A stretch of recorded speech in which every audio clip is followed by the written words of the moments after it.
Okay. So Dennis, are you like in charge of the Fernie volleyball competitive team? Yeah, I'll talk about that, Jay, in a couple minutes here. I'll make sure you guys understand who I am and how the club's organized and give you some context there for sure. Sure, yeah, no doubts about it. I mean, you know our opinion of you, so Well, thank I you. think you're an amazing coach. These days, busier on the administration side than on the coaching side, but that'll change in a few weeks here. Does happen though. Yep. Okay, I'll keep admitting folks as they kind of come in here, but I think I'm going to get started just because I want to respect everybody's time. So my name is Dennis Staples. I am the president of the Fernie Volleyball Club. So I'm a volunteer board member and director of the club, and I'll get into who we are, what we are, and that good stuff. Hopefully you can see the screen there. It's just a series of slides kind of rolling through. The volleyball club is a not-for-profit. It was established in 2017 by a small group of Fernie parents who had very keen volleyball players as kids, and they had to travel to Cranbrook or Creston to get those kids to play. And there were only two teams when the club was formed in 2017, a senior boys team, an older boys team, and a young girls team, really driven by a group of parents who had kids those ages. And then I got involved sort of in 2018 as a coach, and then joined the board in 2019 and became president shortly after that. So that's the group where we have to follow all of the guidelines as a registered society and not-for-profit society. And we've got a series of our own policies as well.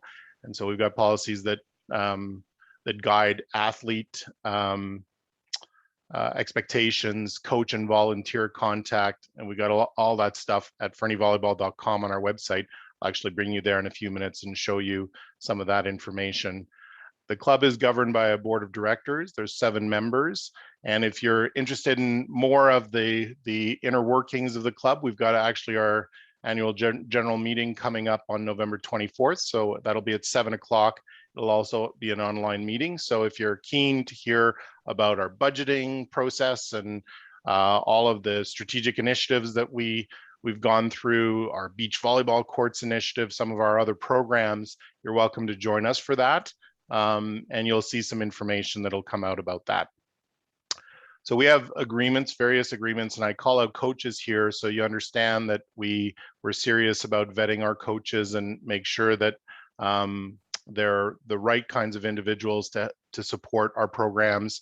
And we're in a small community, so sometimes we have to rely on folks that have some volleyball experience, but not as necessarily as comprehensive as you might find in larger centers, but we tend to still be able to round up pretty good coaches. We have sort of a mix of community coaches that have been here supporting our teams for many years. They don't have their own children sort of involved in the sport, and they just love the game and love to support. Then we have some parent coaches that have some background pedigree in playing volleyball, and we have some sort of more young transient coaches. So folks that are maybe here for a season or two enjoying the mountain life, and they've played a serious level of volleyball and they're keen to volunteer and give back. So we'll take any and all of those frankly, to kind of make up our coaching complement. And so you'll hear more about that when the tryouts get announced. We'll kind of lay out the coaches that we have for each team, and you'll get to meet them a little bit, and at least online we'll describe who they are and what their background is, all that stuff. But they're really guided by a series of policies, and we have to follow quite stringent Volleyball Alberta and Canada rules to vet our coaches. We have to get police checks. We have to get, this year we're requiring all of anyone that's participating as a volunteer with our teams will have vaccination checks, things like that. So that's just one of the new guidelines this year. but police checks and then some safe sport and concussion protocol courses. Every volunteer, adult volunteer that works with the club, team managers, coaches, assistant coaches have to go through some of these checks and some online training to be sensitive to working with youth. And so that's an important part of the club. Our most significant program is the competitive club teams program, what we're going to be talking about this evening. But we do offer other camps and programs throughout the year. I've mentioned a couple here. We have very popular summer camps. Those tend to be very, very popular. We have large numbers of kids, from local kids and from visitors to the area, because we put on a high quality, very affordable camp program. We're very proud of that. So you'll see some of those programs as well. So that's a bit of the background.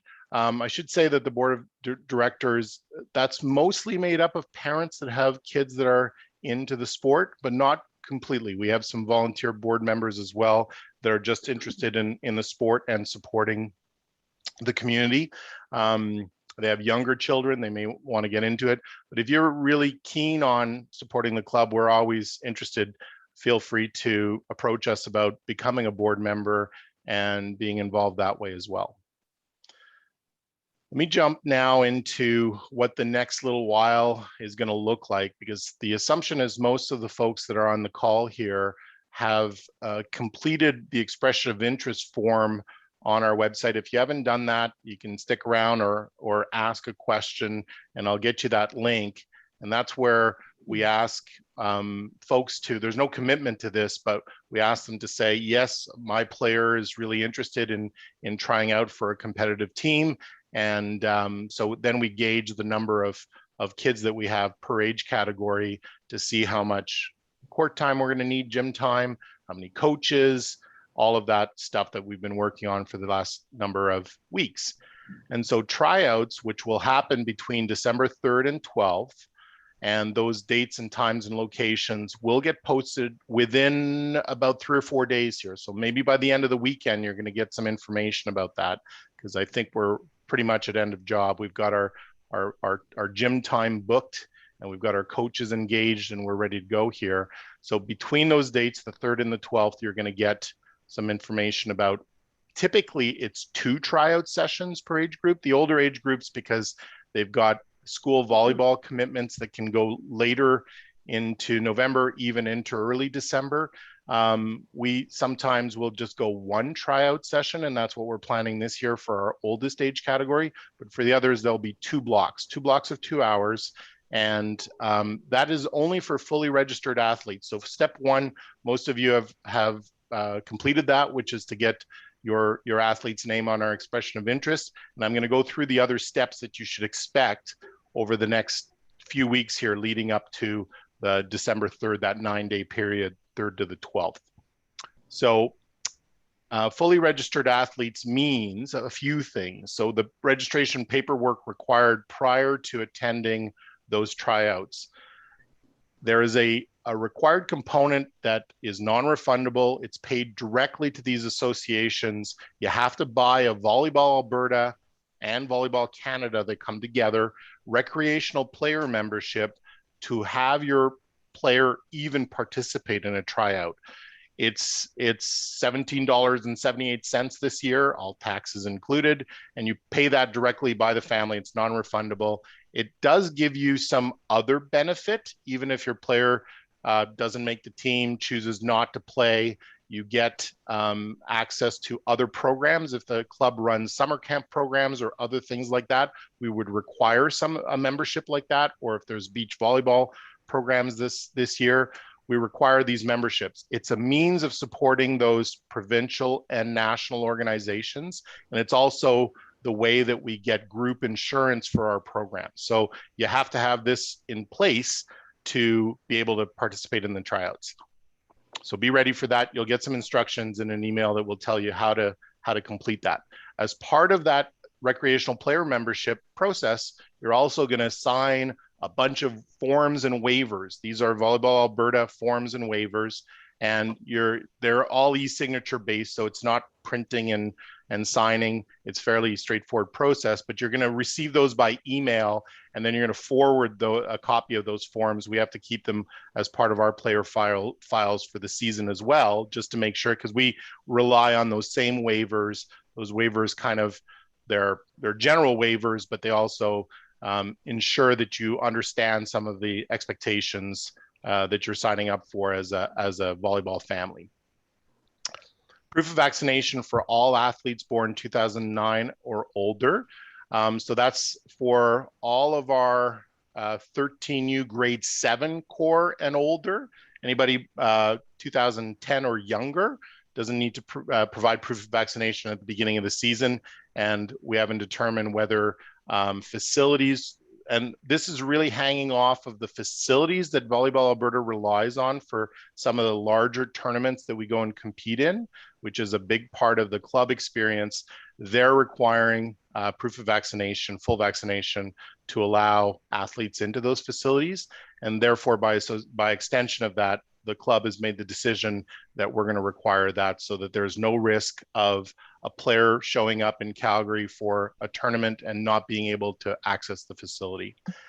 Then age categories, and I'm going to flip to our website in a second here so you have a sense of this, but there's a special categorization by Volleyball Canada that later in any given year born athletes, so kids that have birthdays between September 1st and December 31st, actually have the option of playing in the category with kids of the same birth year, which is quite common, or they can play down to the next younger age category if developmentally that's a better fit for them.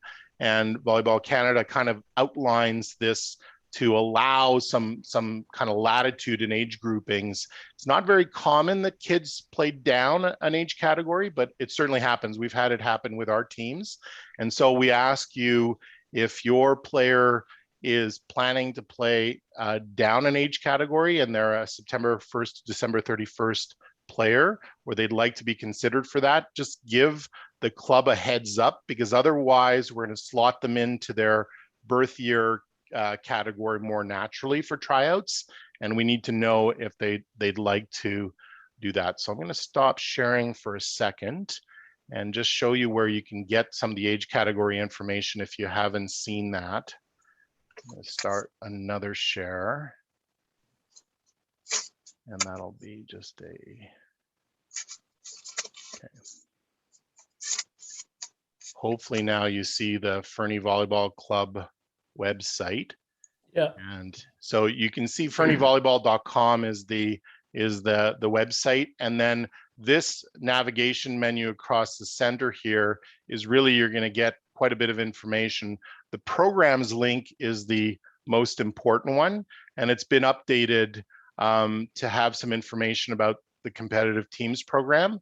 And if you scroll down a little bit, this is brand new, but the actual 2022 practice times have been updated here as well. These were just updated today. So depending on the age category of your player, you can get a sense of practice times here. You'll notice that for now, there isn't a boys category. It's because in the expression of interest, we don't yet have any boys category that has enough interest that we'd have the numbers to form a team. I'll talk more about that, because depending on the age of the boys, we may try and create one developmental group, which will be 1 time per week practice, no tournaments, no travel, much reduced fee for that experience. But that would be for grade 6, grade 7, 13U boys, because we seem to have more interest there, not enough to form a team, but perhaps enough to support that development group. So if you're on this call and you're the parent of a boy, then make sure your player is on the expression of interest, and then feel free to reach out to me on club@fernievolleyball.com, that email, and ask specifically about boys programs, because right now we don't have enough kids to create a competitive team at any boys age groups. So you'll see for the girls age groups, and I think the vast majority of the participants on this call have daughters, you'll see that the age range, so for example, at 13U girls, kids born September 1, 2008 to December 2008 can actually, though they're 14U by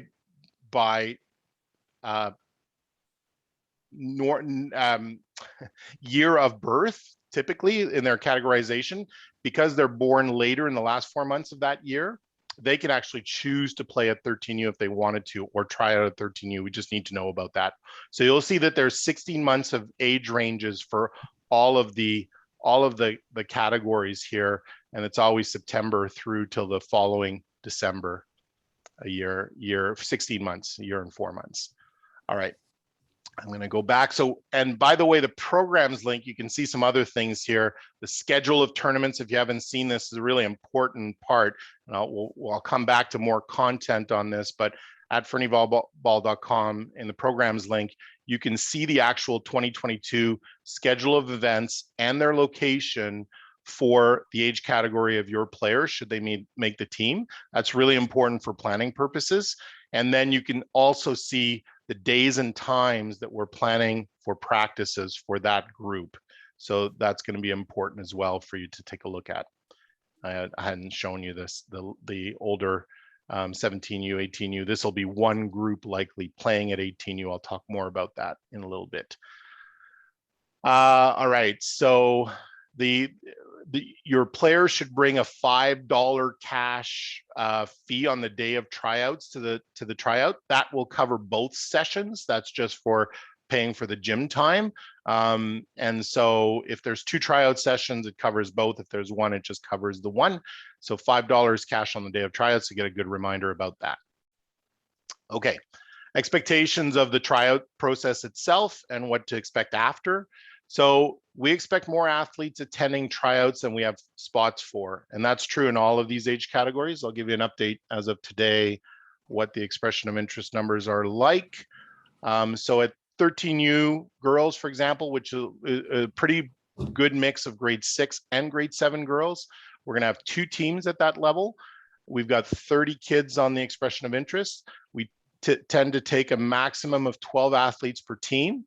And coaches, it's their prerogative if they want to select less than 12 athletes, but for the most part, we try and encourage 12 athletes.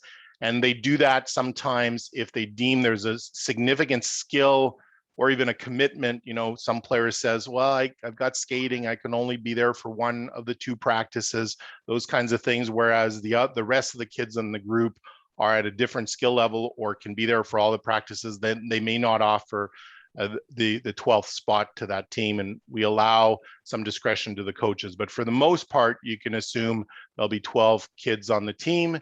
Let's make sure that I've got this participants list. Okay, so at 13U, there'll be 2 groups.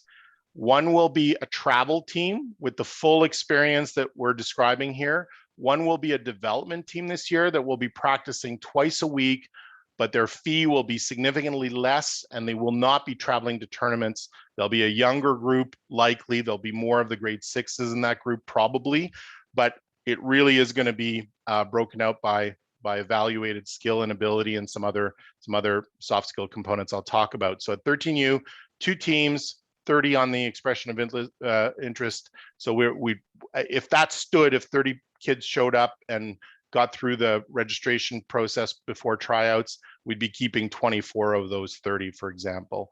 At 14U, we have 19 girls on the expression of interest. We'll be keeping 12. 15U, we've got 18 on the expression of interest. We'll be keeping 12. 16U, we've got 17. We'll be keeping 12.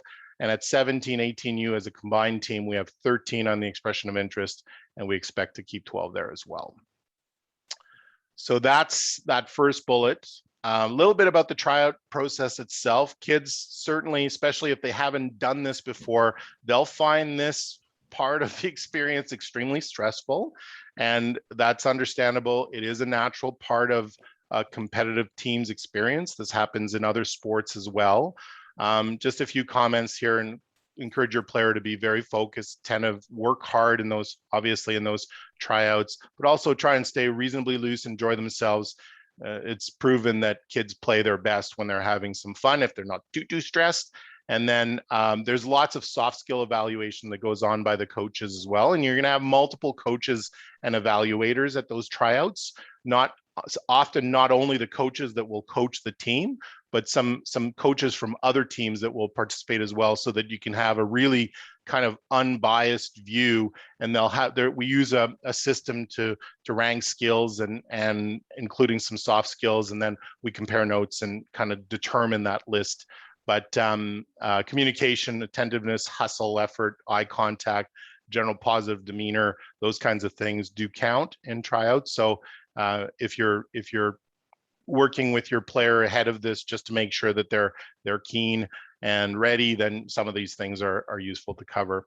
So those will happen across a couple of blocks for most of the groups, and those days and times will come in the next 4 or 5 days here by email, communication, on social media, etc. So it'll be hard to miss when those are, and they'll be between the 3rd and the 12th of December, as I mentioned before. So after tryouts, within a few days after the tryouts, the FVC will extend offers by email to selected athletes, and those families typically have 24 hours to accept the offer to join the team and to pay the fees, or at least 50% of the fees. So that's how we kind of secure that offered spot to that player and fill one of the roster spots. Is we need to secure the fee, because other kids are waiting, especially with the numbers that I referenced there. So it's not fair for them to wait very long. And then if an athlete declines the offer to join the team, then another offer may be extended to another athlete. So we go down the list. It can take 3 to 5 days total before all the offers are accepted and the roster is full. And then at that point, any remaining athletes will be advised. So those few days can be a little bit stressful as well, but we follow this process. It's a fairly standard process for these kinds of teams. And I'll pause there for any questions. I didn't really allow many questions from the previous slide. Anybody have anything to ask before I keep rolling here? Okay. I think you've explained it pretty well as far as we're rolling. Okay. Unmute if you've got a question, jump in. Otherwise, I'll keep going. Oh, I see there might be something in the chat. Sure, that's just coachability skills, Claire. The question is, can you explain soft skills a bit better? It's really about how well they're communicating, how their general demeanor with their teammates, how much effort they're outputting. This is independent of how well do they pass the ball, how well do they set the ball, how well do they attack the ball and serve the ball. That's, you know, it's that kind of general coachability stuff that coaches will look towards. Does that help? The current number for 60 new athletes is 17 right now. I assume that's one of the rigs, Mike or otherwise. Okay, I'll keep rolling. You can keep pinging questions in there. I'll pay attention to that chat. All right, fees. Well, make sure I didn't, yep, fees. So Fernie Volleyball Club fees for the competitive teams are still being determined. The board's working through a bit of a budgeting exercise. We always do this at this time of year. That should be out within a week or so, before the AGM for sure. And it's historically between $600 to $800 per athlete for the season. And it can vary based on the age division, because different age divisions have different number of tournaments. And so we prepay, we cover the fees of all those tournaments as part of the overall fee, the level of stipend paid to each head coach, etc. Just to give you a little bit of context, we work very hard at keeping these fees down. We are in the landscape of Western Canadian volleyball clubs, probably true and if you go further east, but we only analyze kind of regional clubs and Southern Alberta clubs and BC clubs and Calgary clubs and Edmonton clubs and Red Deer clubs. We're super inexpensive. We're a fraction, usually half to a third the cost of most club experiences. And it's down to a few things. Our facilities costs are incredibly aggressive. We're so fortunate to be able to have access to the facilities that we have at the rates that we have. So it lets us keep our fees down. And many clubs in other parts are not actually run by for-profit, not-for-profit societies. They're privately owned clubs, and they're there to make some money.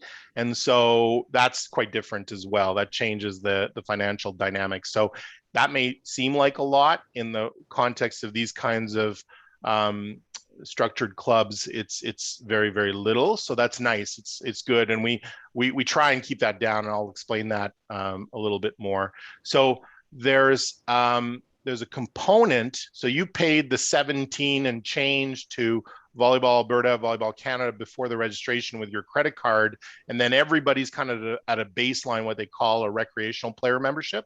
We're going to assign a portion of the fee that we collect from you to upgrade players that get offered a spot on a roster and accept it to a competitive player membership fee. And that's required for them to go and attend these tournaments. It's a different level of insurance, and it's just more money that the associations want to grab for their, to run these big events and things like that. So that's covered. And then there's significant fees for every one of the bigger tournaments that we go to. So there's just a tournament registration fee. It's almost $700 per team per tournament. And those fees are covered under your fee. So you're not going to be asked for more dollars to go to those tournaments.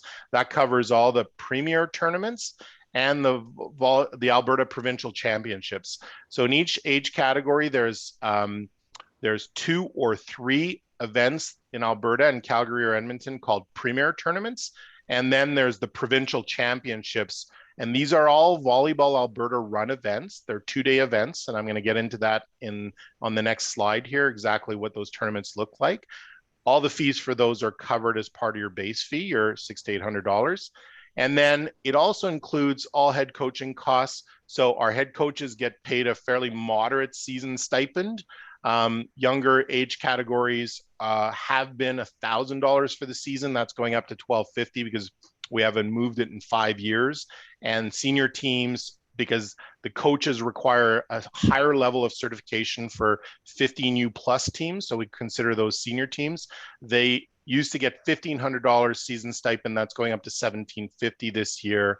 And then we also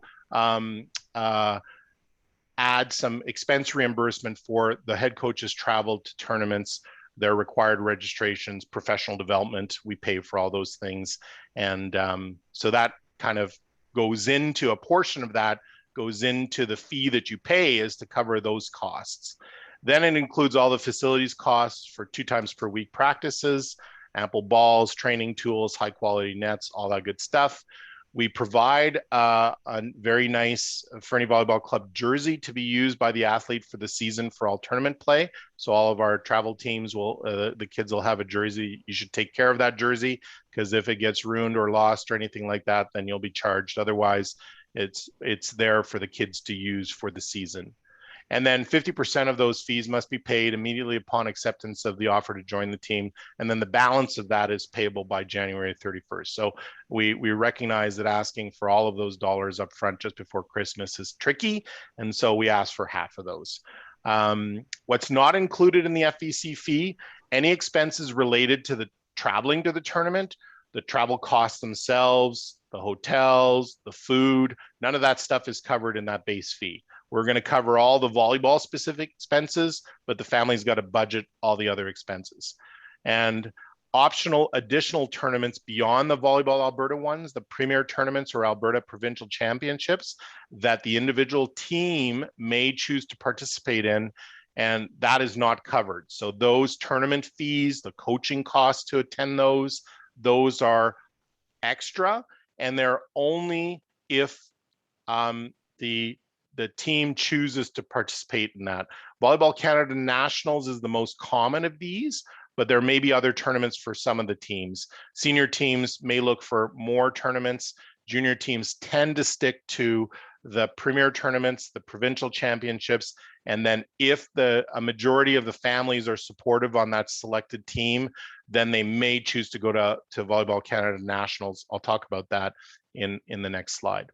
So, yep. And then you only pay for those. So for example, if you say, I really don't think my players can go to Volleyball Canada Nationals, we hadn't planned for it, it's not in our family budget, etc., then that's okay. You have the right to say that. if the team has enough other players to field a team, then they will cover those costs to attend that tournament with you excluded. You won't be paying for the other kid to go. And then fee support, some programs that have helped a lot of our athletes and families in the past. If you need some support to cover this fee, Emily Bryden Youth Foundation locally supports all kinds of youth sport programs. It's excellent. Canadian Tire Jumpstart, Kids Sport Canada, there's a few that you can look into.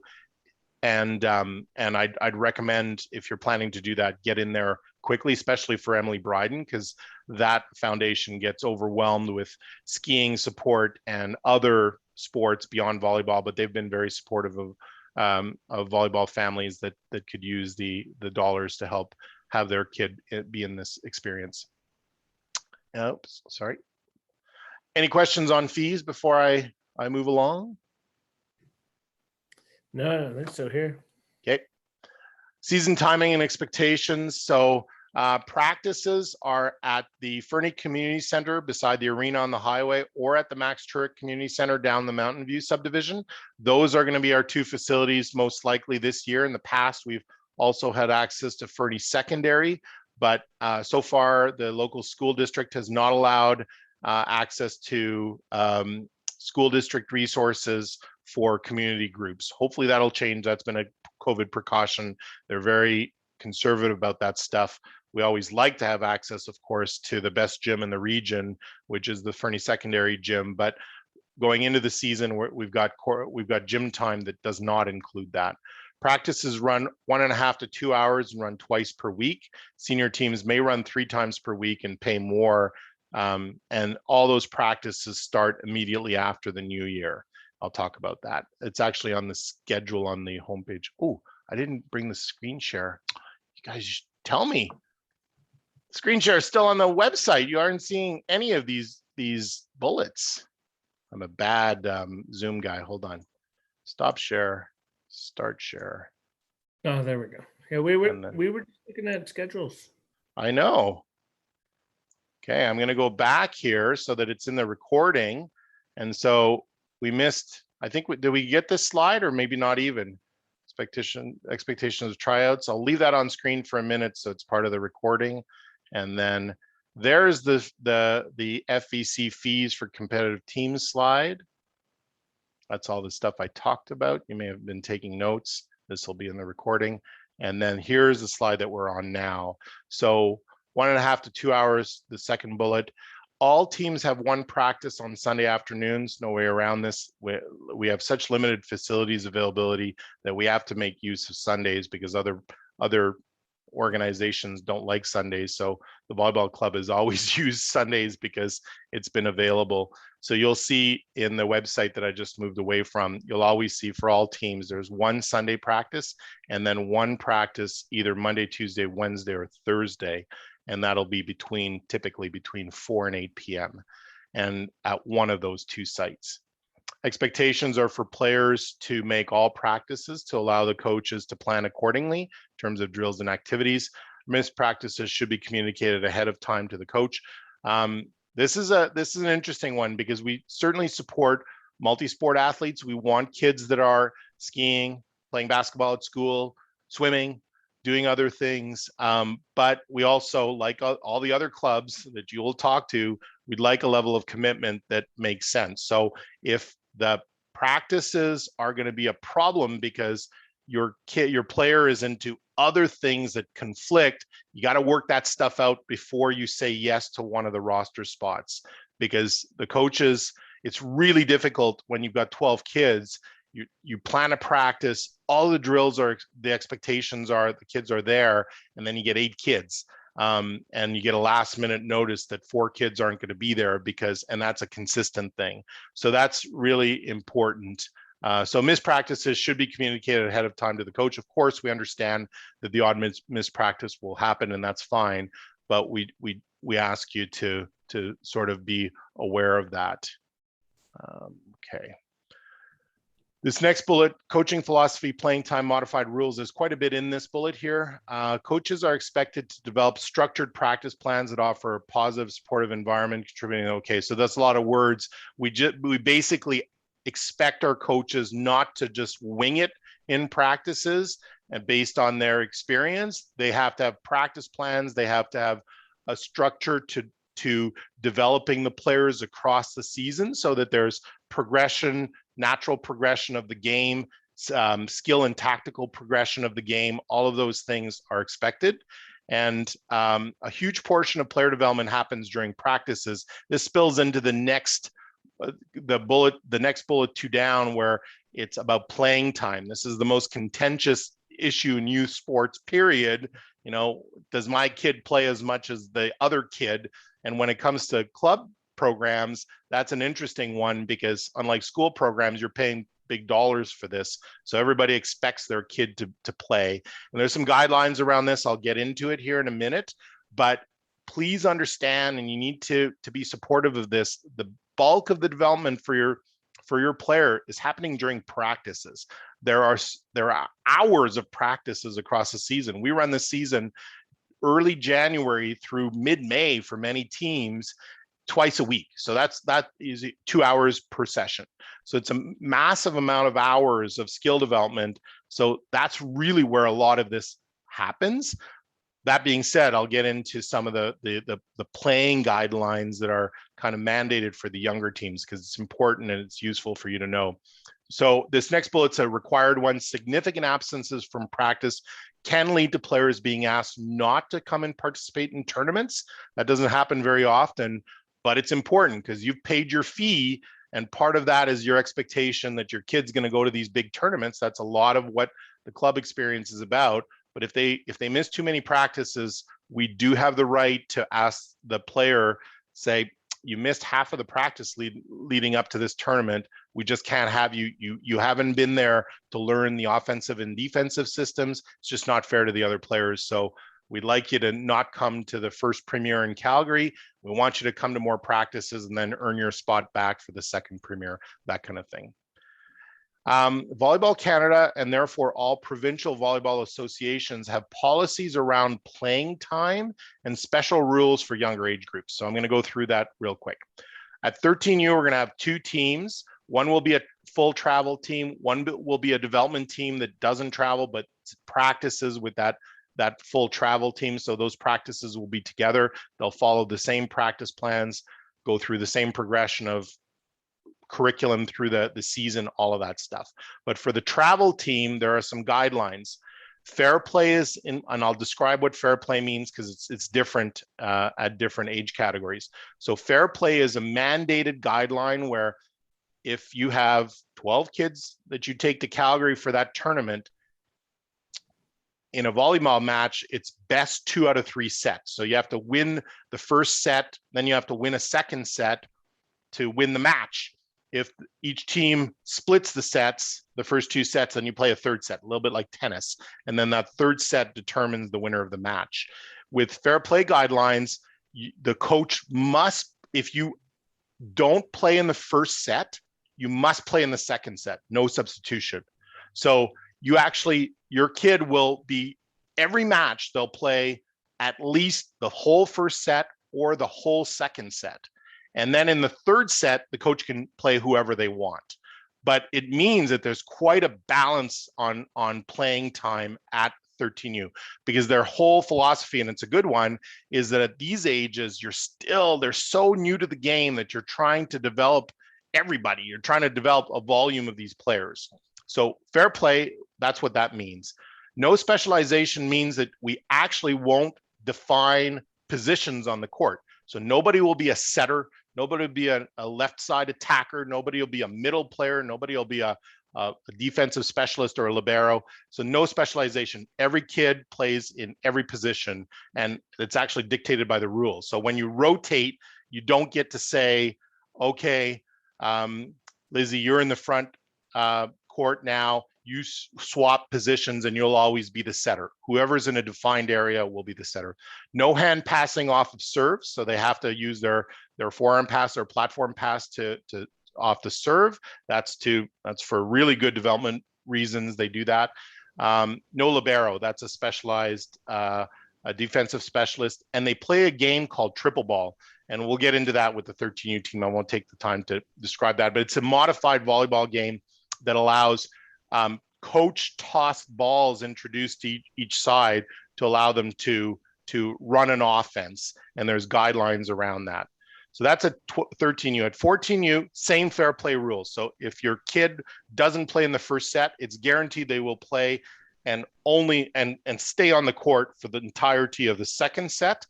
And then, but specialization is allowed. So now you can define some setters and you can have them switch into positions when they're in the front row. You can only run 2-setter systems. So if anybody knows volleyball, there's a very popular system called a 5-1 that has one player setting at all times. You're not allowed to do that at 14U. You have to have 2-setter systems. So you have to have one, because they want to develop more setters.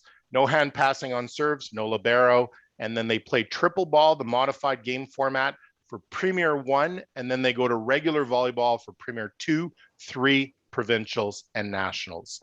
So that's at 14U. 15U, and I wrote the number of teams that we expect. Modified fair play rules, that means that there are no substitutions allowed until one team is at 15 points. Sets are to 25 points, so a little bit more than halfway through the set. So that means if your kid didn't start or play in the first set, they must start in the second set, and they may not be substituted off the court until a minimum of 15 points scored by one of the teams. Hand passes are allowed off the serve, so they're allowed to receive serve with a hand pass, and no liberos used. And then 16U and 17U, we're into full Volleyball Canada regulations. There's no fair play guidance, hand pass of serves allowed, one libero allowed. This is going to be interesting because some of the kids that have played in the younger age categories, the families are used to some level of fair play rule. Now there's the opportunity for coaches to not necessarily play everybody on the team. Our coaches will be encouraged to look for opportunities to play everyone, but that may not happen in all matches, and families need to be aware of that as you get into the older categories. The level of play becomes very competitive, and they take some of those guidelines out of the game. Last comment about 18U. You'll see that I wrote one team at 18U. We will not have enough players, it doesn't appear, to form a distinct 17U or 18U team. So we're going to put them all together and play them as a single 18U team. And this is useful to know because in the tournaments, those teams play together anyway, right up until provincials. So in the 3 premier tournaments, all the 17U teams and 18U teams play in the same draw. And so there's no real downside to sending an 18U mixed team of some kids from both years, because they're playing either 17U or 18U or other mixed teams in their competitions leading up to provincials. At provincials, they split them, and the Fernie team will have to play at 18U for provincials and nationals if they choose to go play at nationals. But there's a bit of a nuance there. Comments or questions about anything on this slide? Okay. No, I was glad to know about the no hand serves or hand passes off the serves. Okay. And then, so tournaments, I'll just take you through a typical tournament, Volleyball Alberta Premiers and Provincials tournaments. These are the classic ones. These are 2-day events starting early on the Saturday and wrapping between noon and 4 p.m. on the Sunday. So that's what you need to expect of those events. 2 days starting quite early. Often the first game is at 8 a.m. So teams typically travel to Calgary or Edmonton on the Friday to be ready to get started and if it's an 8 o'clock game, you're actually at the facility by about 7:15. So it's a pretty early start. And then often a team hotel is organized by the team manager, or families are welcome to stay with friends and family in those centers to save some dollars. That's pretty common as well. Younger age categories, 13U to 15U, typically has a parent family traveling with each athlete. So it's very rare at those younger age categories, especially 13 and 14, to see kids going with another family. It's usually 1-to-1, the player to to parent kind of thing. And this, if you do send your kid with another family, they're responsible for your player at all times during the weekend, other than when they're at the venue ready to play. That's when the coaches are responsible for the athletes. Outside of that, on the court in the play venues timing, then your athlete is yours. You got to make sure you stay close to the team. And most times the team stays together at those venues. This is going to be a little bit interesting. We'll see what the COVID guidelines dictate this year. But in the evening for your meals, there may be some team things organized, but ultimately the player is your responsibility. Or if you've got them going with another family, it's the responsibility of that other family whenever they're not at the play venue. You can expect, these are big days. You can expect 4, sometimes 5 matches on a Saturday, and then typically another 2 to 4 matches on the Sunday, depending on the team's performance. And these tournaments are kind of tiered, they're ranked. Teams will be placed in divisions within the age category. So at a big category like 15U, there may be 60 teams competing on a given weekend in Calgary or Edmonton, or across both, because this year they're going to have events that are more regional. So you're going to see more travel to Calgary. But within that, you might be in a division with only 16 teams that have been pre-ranked. And that ranking typically happens based on the performance in Premier 1. So in Premier 1, there may be more open format, where you just get slotted in based on previous year performances by your club. And then you play your way into where you're going to land for Premier 2. If you play really well and you succeed well in Premier 1, then they'll tier you in a higher division for Premier 2. After each of these events, you do have the opportunity to move up or down a tier based on your performance. So if there's 16 teams in the division competing that weekend, and you finish in the top 2 to 4 teams, it depends on the year, then you may be promoted up a division for the next tournament. Or if you're in the bottom 4 teams after that 2-day tournament, you may be demoted into another lower division for the next tournament, right up until the provincial championships. A couple of years ago, this happened to our 13U team. They were slotted in a lower division, and then one in Premier 2 got promoted to Division 1 that did very well in the provincial championships. So there is this kind of movement that can happen, which is pretty interesting. Spectators during non-COVID years, they were always welcome and allowed in all facilities. So far, early indication is that Volleyball Alberta will follow Alberta Health Services guidelines and specific facilities guidelines around spectator access. So that means, as far as we know for now, there will be some spectator access. Proof of double vaccination is going to be required for anybody accessing those facilities. So that's important. If you're there with your player and you're planning to watch, then that's going to be important. So those are the tournaments, the premiers and the provincial tournaments. They're on the schedule on the website. Those are the ones that are covered in your base fee. Other tournaments, and really Volleyball Canada Nationals, it's a bigger event. That's the most popular. Those ones are optional, and it's gonna be interesting, because if it's your first year, for example, at 14U, if it's your first year having a player at 14U and you haven't done this before, very early in the season, like in January, right after the beginning of practices, you're going to get emails to say, do you support your kid going to nationals in Richmond, BC in May? And it's going to cost you X hundred of extra dollars to do that. And then you have to say yes or no. And even before you know if the team's any good, how they did relative to other teams, unfortunately, it's just the reality. We have to make those decisions early, because those events fill up, and we have to register the teams by early deadlines. Usually in late January, we've got deadlines where we have to try to register for these events. And so they're big events, they're longer, there's a lot of teams, they're at great facilities. So 14U Nationals is a regional event. They actually run 3 competitions. Even though they call it nationals, they run 3 competitions across the country, because it's such a big age category and they don't want kids that young having to fly and things like that. So the competitions are in Richmond, BC at the Olympic Oval, amazing facility for volleyball.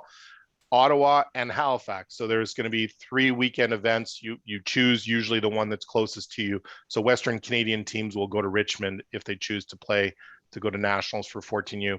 At 15U plus, often in typical years, they are regional events as well. So you may have a 15U competition in Western Canada, a 15U nationals competition in Ontario, and a 15U nationals competition in the Maritimes. And generally, the teams from Western Canada go to the Western one.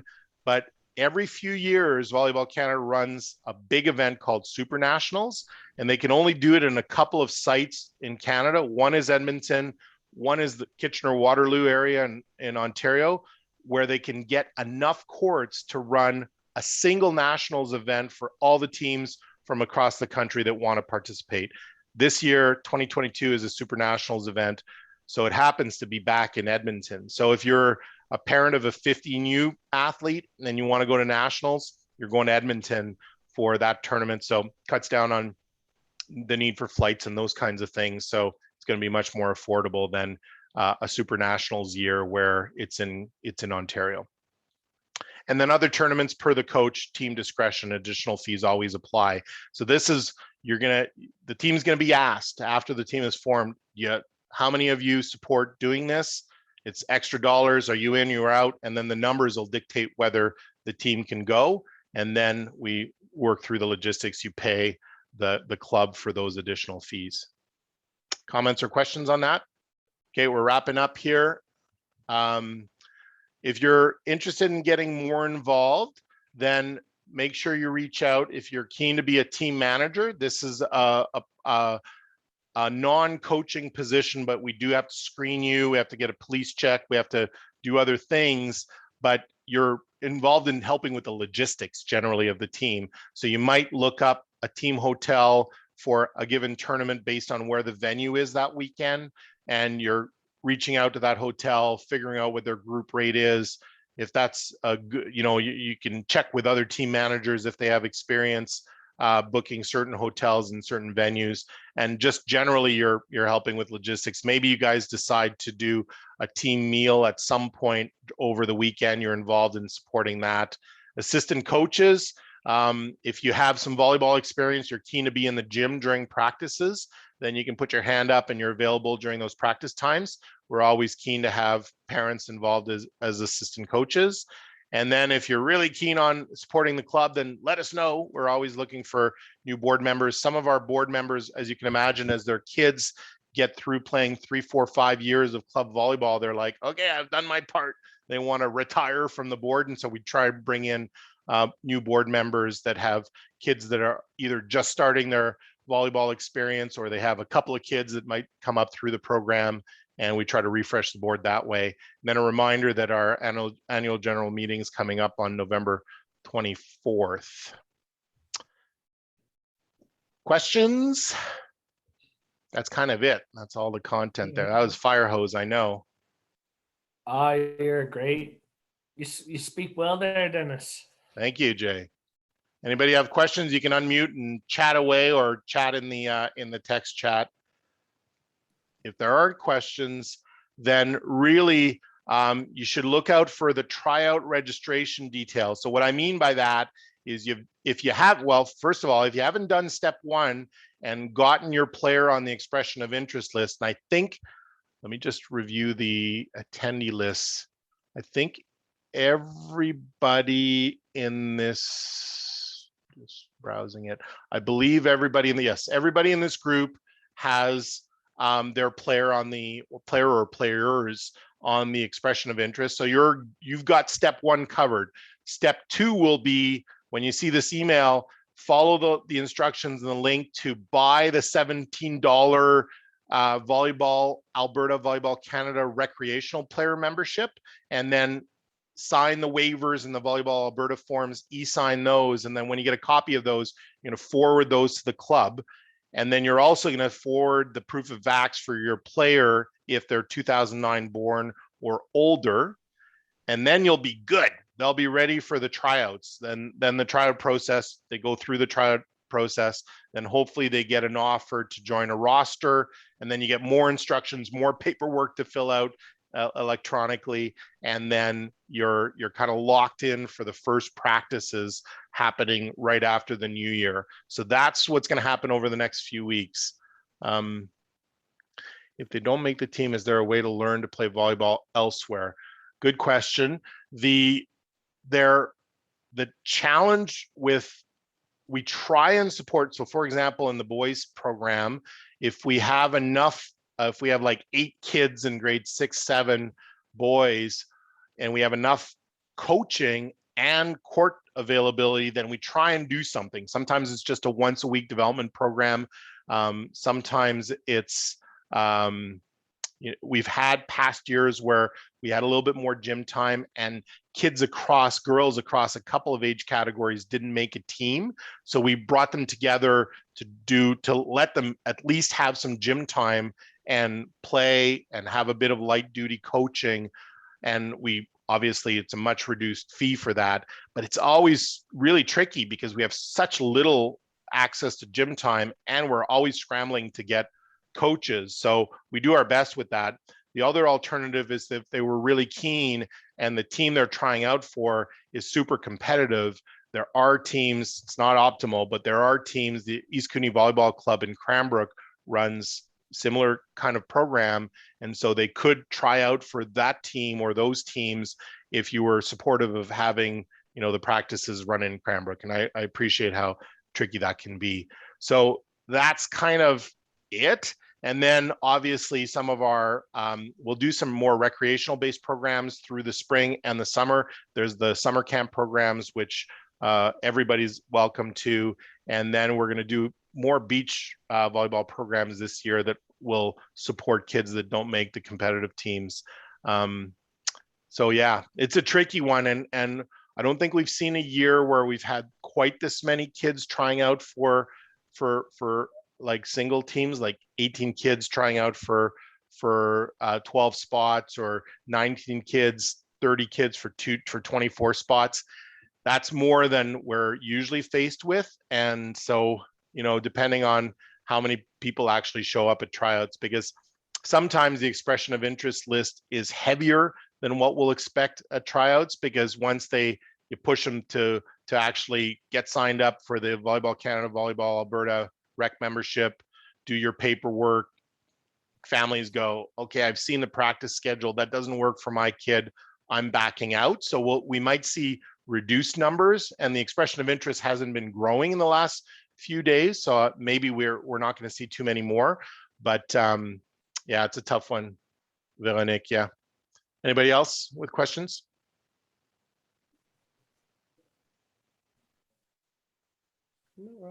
Yeah, thank you, Dennis. Okay, that's a wrap. I'll send out a link to the recording of this session. If you want to cover anything, look for your emails, look at the fernievolleyball.com programs link for a refresh of the tournament schedule, the practice days and times, and then you'll get an email soon about the tryout, the specific days and times for tryouts on between December 3rd and the 12th. Good. Thank you. Lovely. Thanks, everybody. Good night. Good Thanks very night. much. You're not done.